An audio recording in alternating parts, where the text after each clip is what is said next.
Muy buenas noches, amada Iglesia. Estamos felices y emocionados de compartir una nueva transmisión de Iglesia en casa. Ahí que usted ya tiene la posibilidad, ¿por qué no comienza a compartir con todos sus amigos y familiares esta transmisión para que sea de bendición?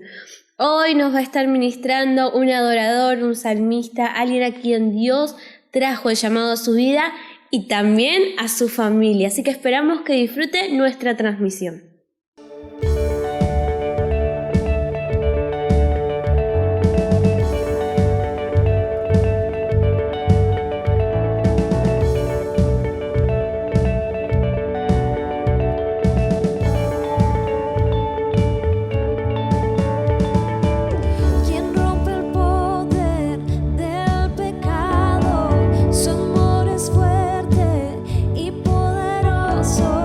El Rey de Gloria.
mis manos postrado ante ti.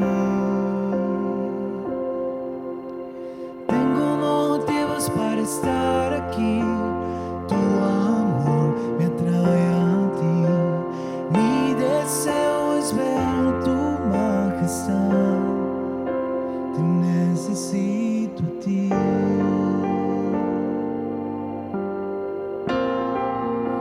Te necesito a ti, Dios. A ti, Dios. Te necesito a ti.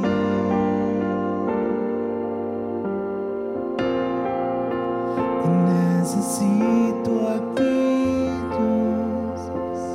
A ti, Dios. Oh, cada día es nuevo en ti.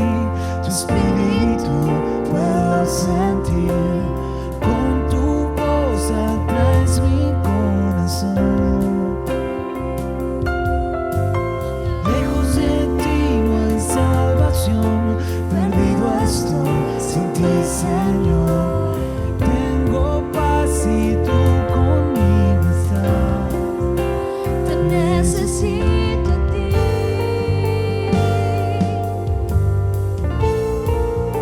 Te necesito a ti, Dios. A ti, Dios. Te necesito a ti.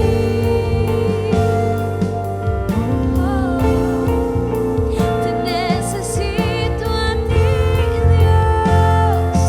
A ti, Dios. Necesito A ti. Te necesito a ti, Dios. A ti, Dios. Te necesito a ti.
necesito a ti, Dios, a ti te necesito.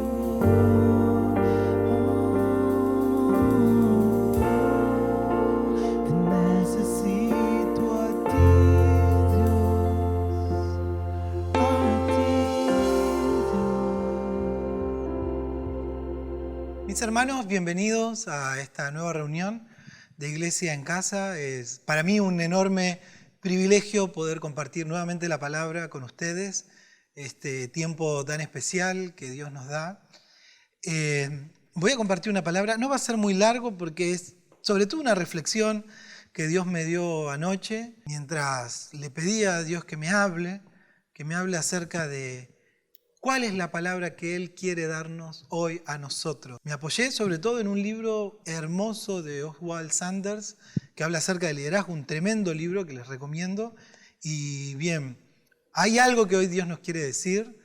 Vamos a hablar un poco de la vida de Jesús, el gran predicador, Anacondia. Yo de chiquito una vez fui a un estadio donde él predicaba y él dio un consejo a los jóvenes líderes, a los predicadores líderes, y dijo: nunca hagan una prédica sin hablar al menos una buena parte de Jesucristo. Y eso siempre me quedó dando vueltas, la importancia de siempre traer a Jesucristo a nuestras prédicas. Entonces vamos a leer un pasaje del Evangelio según Lucas, en el que habla acerca de un momento de Jesucristo muy delicado. Después vamos a leer en Pedro, en 1 de Pedro 5. Pero comencemos con una oración, ¿sí? El título de esta prédica, si tuviéramos que darle un título, sería Líder hasta el fin, ¿sí? Vamos a orar entonces. Señor, hoy venimos delante de tu presencia, la iglesia reunida, esparcida, pero unida más que nunca, y te pedimos que nos hables hoy a nosotros. Danos una palabra, Señor, danos el maná de este día. Renueva, Señor, la dirección. Vuelve a mostrarnos cuál es el comportamiento correcto de tu iglesia en este tiempo de cuarentena, en este tiempo de quietud, para que nosotros podamos salir de esta cuarentena bendecidos, iluminados, como decía mi hermano Brian, con peso de gloria. Bendícenos, Dios. Amén y amén.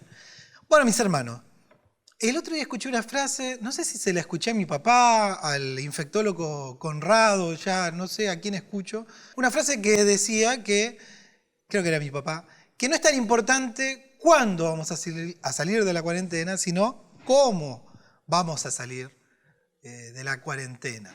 Las dos cosas son importantes.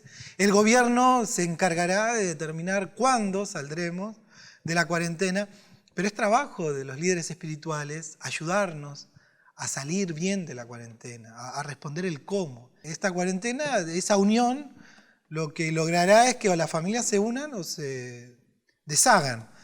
La idea de la iglesia es unir a las familias en todo momento. Entonces, esta palabra apunta a eso, a intentar tener un buen pasaje por la cuarentena, intentar ver qué consejos nos da la Biblia acerca de esto. Para eso vamos a leer en San Lucas 9, donde está puede buscarlo, el Evangelio según San Lucas, capítulo 9. Vamos a leer salteado, así que atentos. Es interesante la estructura de este capítulo, cómo lo relata Lucas, porque hay como 3 historias muy importantes en poco lugar, y bueno, vamos a analizarlo un poco. San Lucas 9:1. Habiendo reunido a sus 12 discípulos, les dio poder y autoridad sobre todos los demonios y para sanar enfermedades. Y los envió a predicar el reino de Dios y a sanar a los enfermos. Y en el versículo 3 le da una serie de indicaciones que son importantes, pero las vamos a pasar.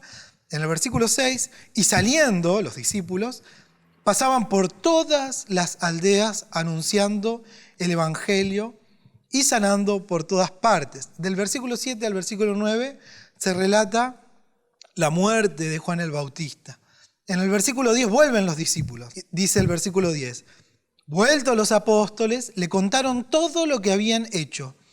Y tomándolos, Jesús se retiró aparte a un lugar desierto de la ciudad llamado Betsaida. Y cuando la gente lo supo, le siguió.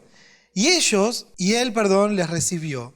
y les hablaba del reino de Dios y sanaba a los que necesitaban ser curados. Pero el día comenzaba a declinar, o sea, anochecía, y acercándose los 12 le dijeron: despide a la gente para que vayan a las aldeas, a los campos de alrededor, busquen alojamiento y encuentren alimento, porque aquí estamos en lugar desierto, o sea, donde estamos no hay nada. El 13, él les dijo, y este es el nombre del lugar donde hacemos los encuentros: dadle vosotros de comer. Y dijeron ellos: no tenemos más que 5 panes y 2 pescados, a no ser que vayamos nosotros a comprar alimentos para toda esta multitud. Y eran como 5.000 hombres. Entonces dijo a sus discípulos: hacedlos sentar en grupos. Bueno, ahí vienen las indicaciones. El 16, y tomando los 5 panes y los 2 pescados, levantó los ojos al cielo, los bendijo, los partió y dio a sus discípulos para que lo pusiesen delante de la gente. El 17, el versículo final: y comieron todos y se saciaron, y recogieron lo que les sobró, 12 cestas de pedazos. Este es el grandioso pasaje de esa multiplicación de los panes y los peces. Es muy interesante la historia, porque la historia muestra algo, descubre algo que es interesante de pensar. Jesús durante la mañana reúne a sus discípulos y les da poder sobre todos los demonios y les da poder para sanar enfermos. ¿Qué hace Jesús?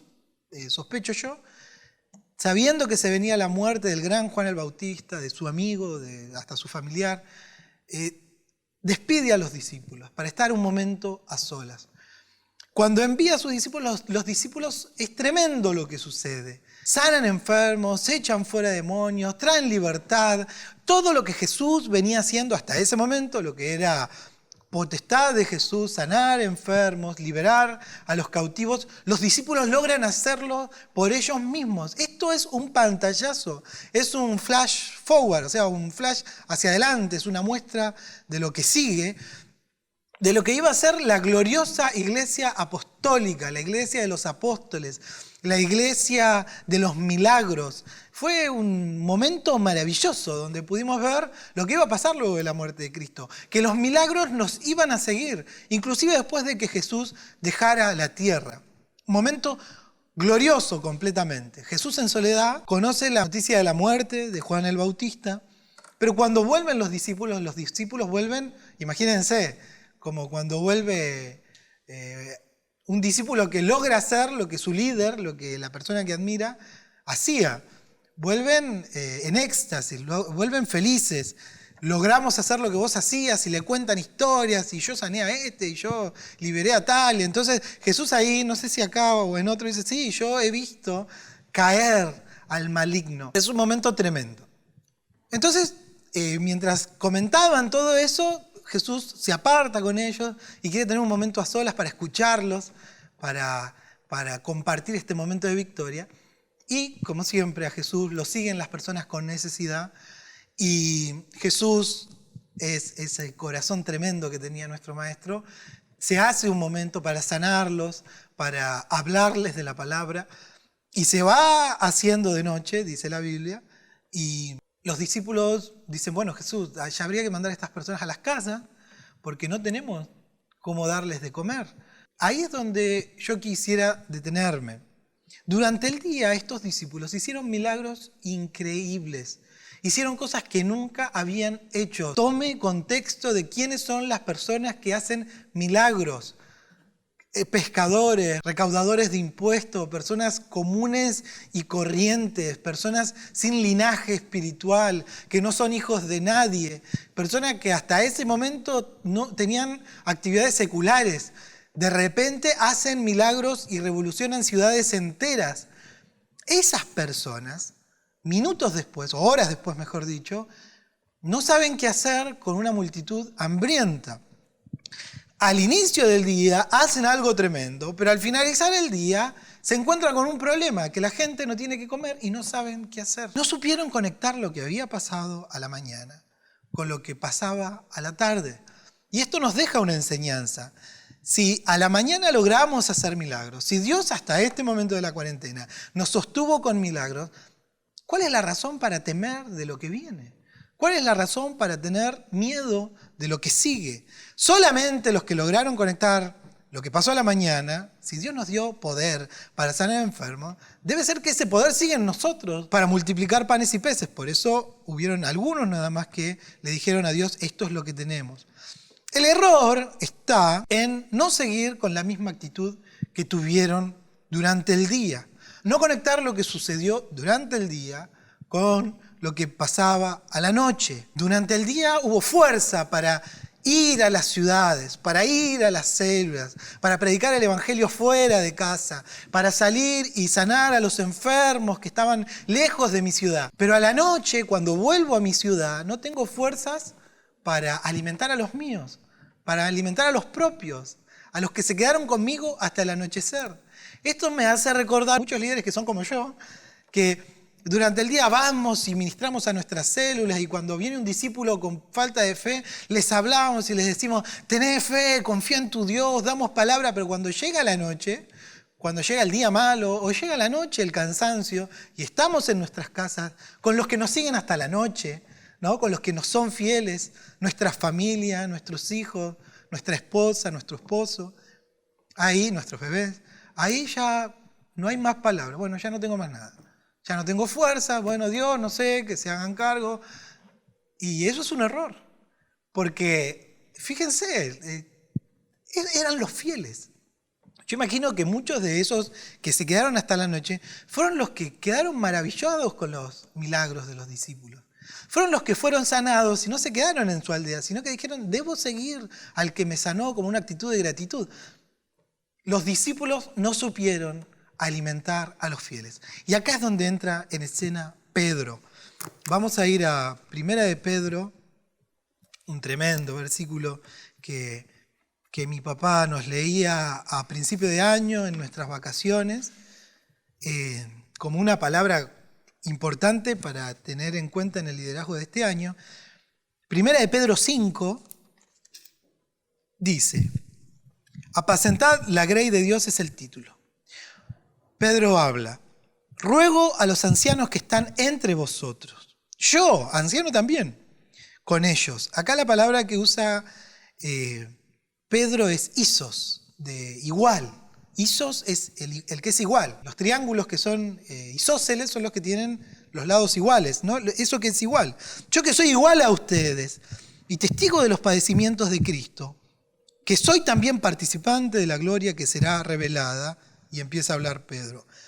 Apacentad a la grey de Dios, que está entre vosotros. ¿No? Los discípulos a la mañana habían apacentado a esa grey de Dios también, pero que estaba más allá, en la que eran visitantes, pero no la que está entre ellos. Está hablando a la familia o a la iglesia. Apacentad a la grey de Dios, que está entre vosotros, cuidando de ella, no con fuerza, sino voluntariamente, no por ganancia deshonesta, sino con ánimo pronto, no como teniendo señorío sobre los que están a tu cuidado, sino siendo ejemplo. Y cuando aparezca el príncipe de los pastores, nuestro Señor Jesucristo, vosotros recibiréis la corona incorruptible de gloria. Y ahora le va a hablar a los jóvenes, a los que son apacentados.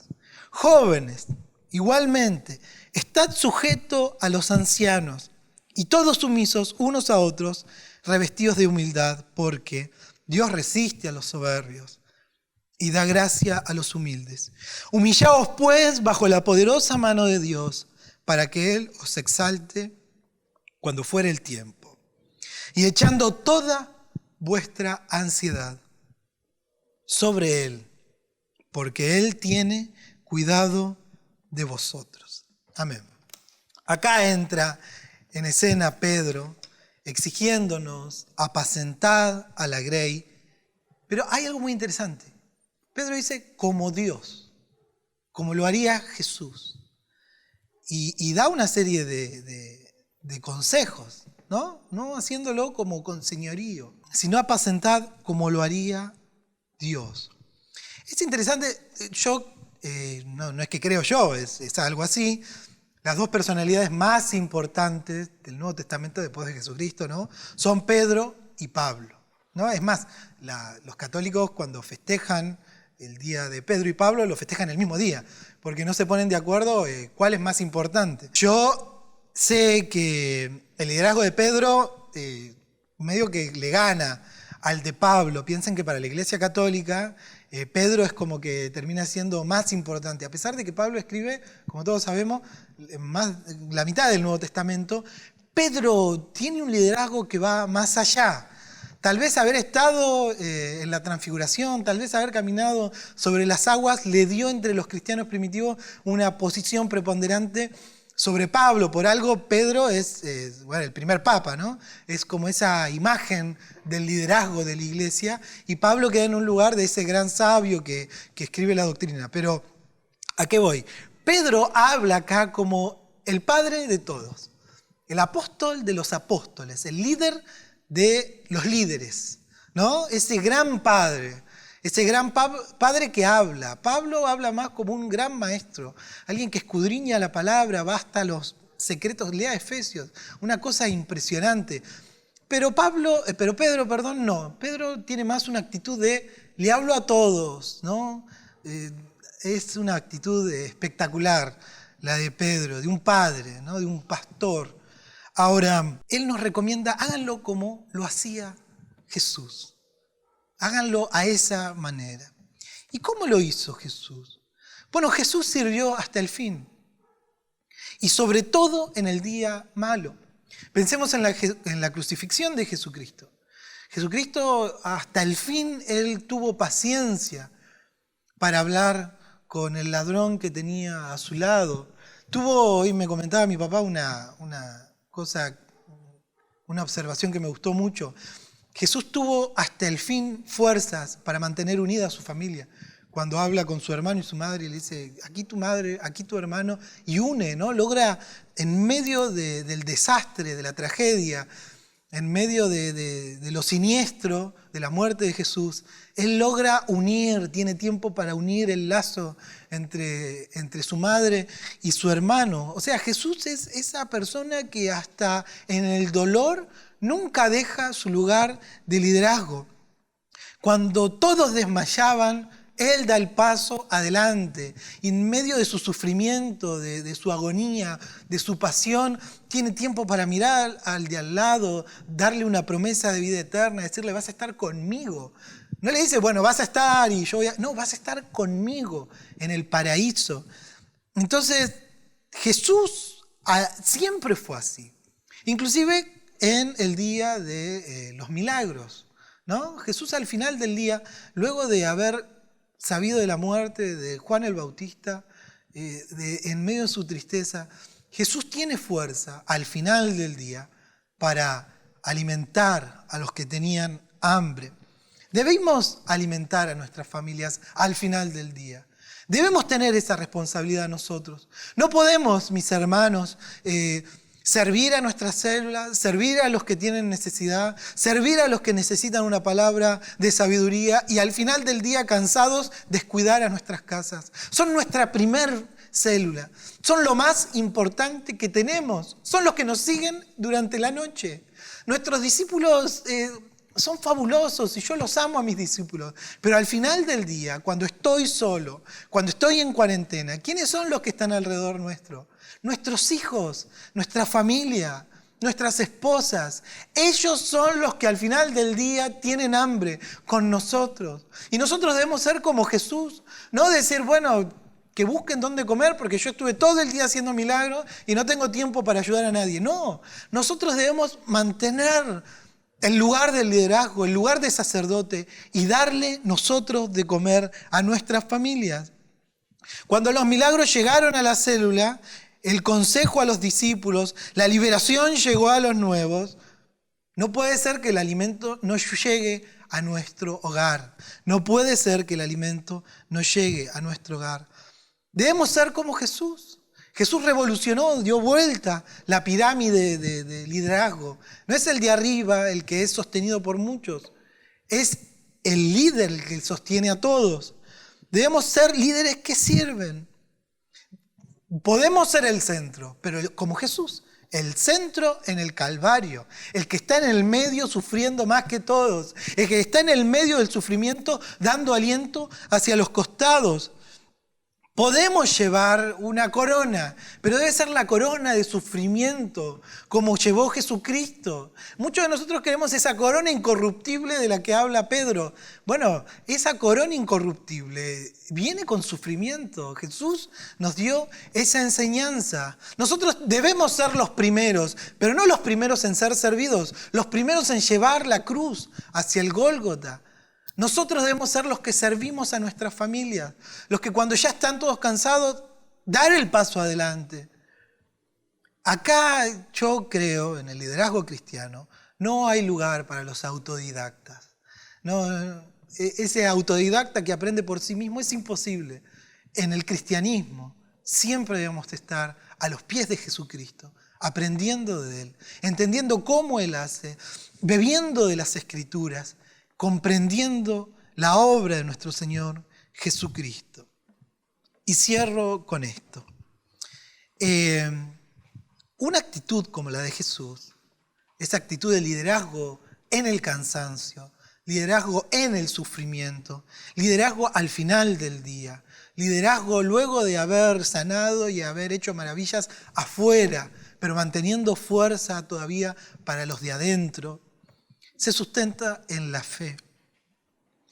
Nosotros conocemos la definición de fe, que es espectacular. La pluma de Pablo escribe, ese día estaba inspirado, cuando escribe: la fe es la certeza de lo que se espera, la convicción de lo que no se ve. Pablo, cuando dice la fe es la certeza de lo que se espera, ahí él introduce la noción de lo certero, lo cierto, lo verdadero. La fe es saber que es verdad lo que viene. Y por más que nos digan locos, nosotros sabemos lo que viene. Con Marita vamos a ser papás, ¿no? Entonces, nosotros ya sabemos lo que viene. Nadie diría que somos locos porque estamos reorganizando nuestra casa, haciendo lugar en la pieza del fondo para que entre la cuna. Nadie nos diría que somos locos solo porque el bebé no está todavía. Porque todos sabemos que en 9 meses va a haber un bebé. Eso es fe. Sabemos lo que viene, pero no es una fe que yo solo creo que viene, no, sé que viene, porque han venido antes, durante toda la historia de la humanidad. Una mujer embarazada a los 9 meses trae un bebé. Bueno, no, ahí hay una fe de lo cierto, de lo que se repite, de lo que se puede comentar. No es una fe ciega, una fe que no tiene fundamento en la realidad. No, es una fe fundada en cómo las cosas se dan. Yo estoy haciendo movimientos en mi casa porque viene un niño, indefectiblemente va a venir un niño. Eso se ve en la experiencia. Por más que el niño no está, sabemos que viene. En este sentido, me gusta decir que la fe es semejante a ese televisor que hay en las estaciones de los trenes. ¿Vieron en la estación de Lanús, por ejemplo, la de Banfield? Que hay un televisor que te dice, bueno, el tren faltan 10 minutos y va pasando el tiempo, ahora 5, ahora 2. Ese televisor que hay en las estaciones de los trenes nos dicen cuánto falta para que el tren venga. Ahora, cuando el cartel dice que falta 1 minuto, usted empieza a ver movimiento, ¿no? El de la panchería le pide que se apure, sale con el pancho. El que está con el celular ya lo guarda. Estaba delante de la línea amarilla, se pone detrás de la línea amarilla. No viene ningún tren, no se ve ningún tren, no se ve... Iba a decir el humo, eso ya quedó en el pasado, pero no se ve ni el ruido, no se escucha el bocinazo del tren, no se escucha nada. Pero dice que falta 1 minuto y todos nos preparamos. Ya nos ponemos detrás de la línea amarilla, ya nos organizamos, ponemos la canción que nos gusta, preparamos el libro. Y nadie diría que eso es una fe ciega, ¿no? Es una fe fundada en la realidad, fundada en que todos los días, cuando eso dice que falta 1 minuto, el tren viene al minuto. Y todos sabemos que viene, no falla. Dios es ese cartel para mí. Y yo le creo, porque ese cartel en el pasado dijo que Dios me iba a bendecir y hasta este momento me bendijo. Ese cartel decía en el pasado que la enfermedad no iba a tocar mi casa y no la tocó. Y yo le creo. Y ese cartel es Dios para mí. Y ha sido certero. Ha sido justo y ha sido fiel todo este tiempo. Y no tengo razón para no creer en lo que dice. Mis familiares pueden no creer, a los que están a mi costado. Mis vecinos pueden no creer. Pero yo tengo la mente y tengo los ojos puestos en ese cartel. Que ha sido fiel hasta este momento. Que me ha sostenido. Que me ha dicho lo que iba a venir y no ha faltado a su palabra. Esa es la fe.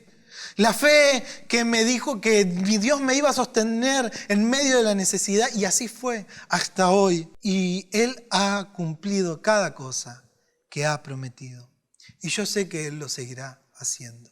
Por eso, mi hermano, tenga fe. Tenga fe hasta el fin. Tenga fe cuando los que están alrededor suyo desmayan y caen. Tenga fe. Mantenga la fe. Falta lo que ese cartel que nuestro Dios en el devocional le diga.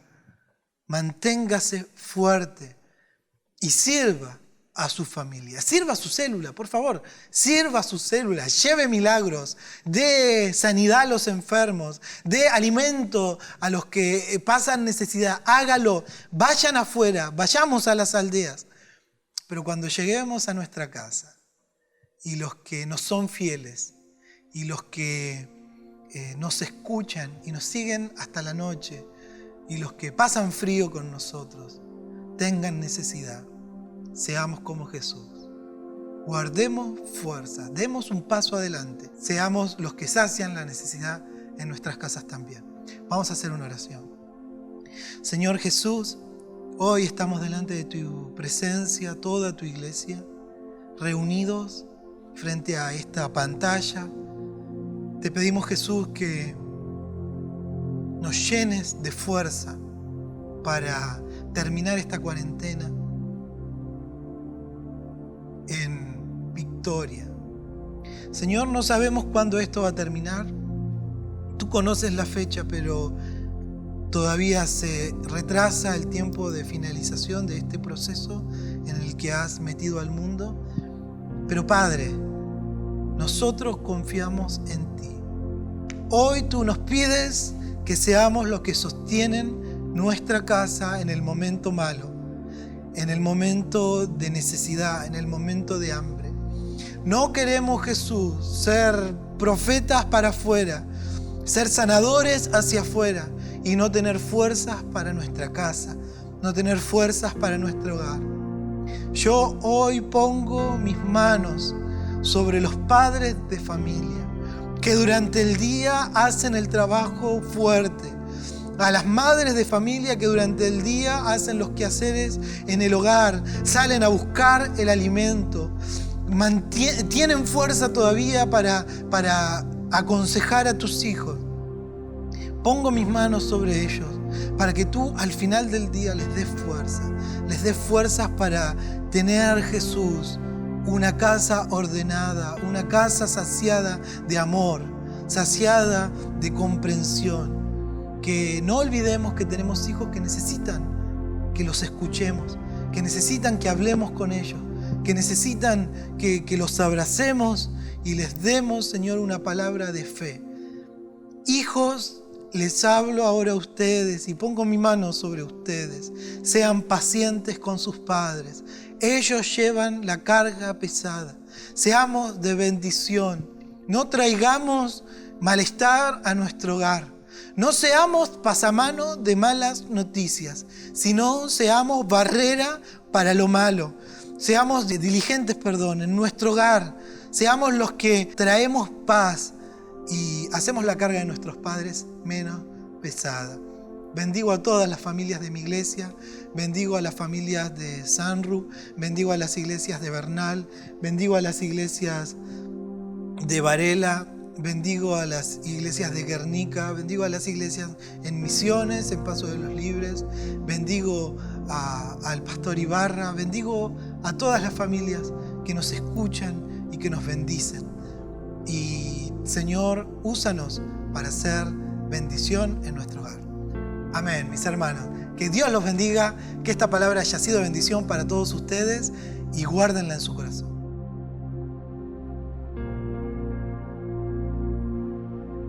Qué poderosa palabra pudimos recibir de nuestro pastor Josué. Es increíble cómo, aún estando en cuarentena, Dios nos sigue ministrando acerca de lo más importante que tenemos, y es nuestra familia. Esperamos que hayan podido disfrutar nuestra transmisión y los esperamos este domingo para compartir juntos un nuevo servicio. Que Dios los bendiga.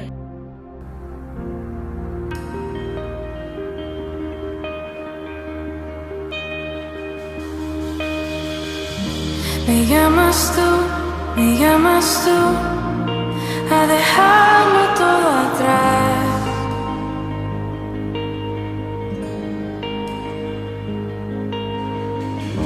Me llamas tú a acercarme más y más.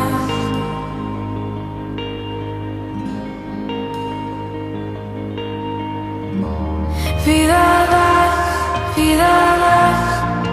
en tu cruz hay libertad.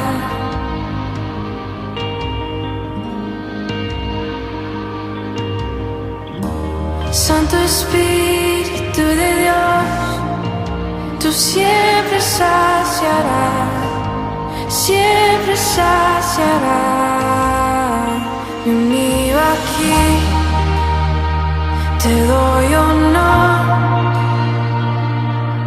rendido ante el altar de mi Señor, pues tuyo soy hasta el final. A mi lado sé que permanecerás, tú permanecerás.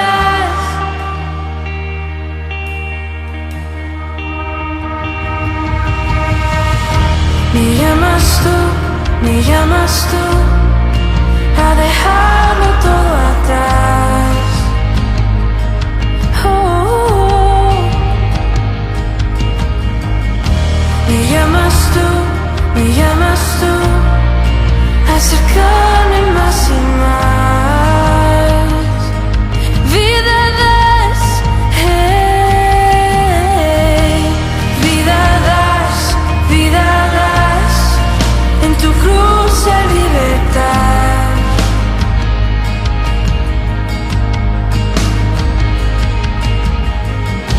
Santo Espíritu de Dios, tú siempre saciarás, tú siempre saciarás. Conmigo aquí te doy honor,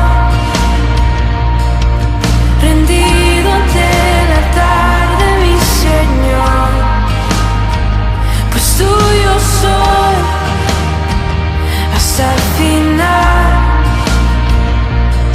A mi lado sé que permanecerás, mi amigo aquí te doy honor, Jesús, yo me rindo ante el altar de mi Señor, pues tuyo soy hasta el final. A mi lado sé que permanecerás. Hey, oh, sé que permanecerás. Hey, solo a ti te deseo, tú eres mi único anhelo.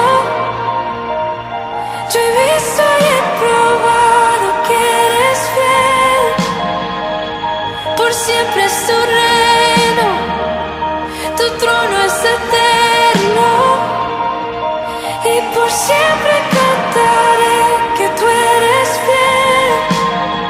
Solo a ti te deseo, tú eres mi único anhelo.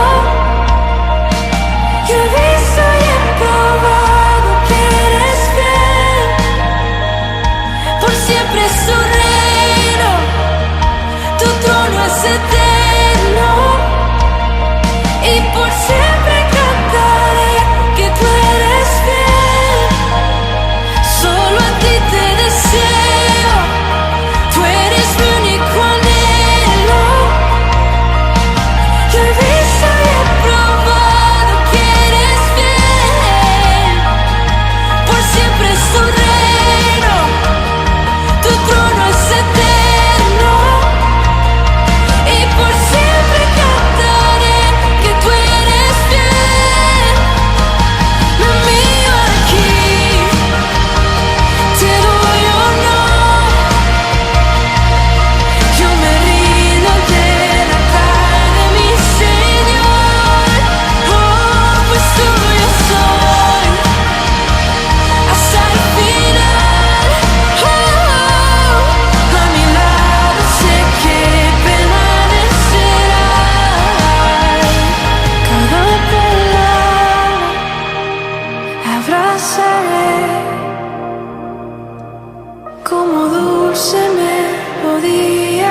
your side hasta el final. A mi lado sé que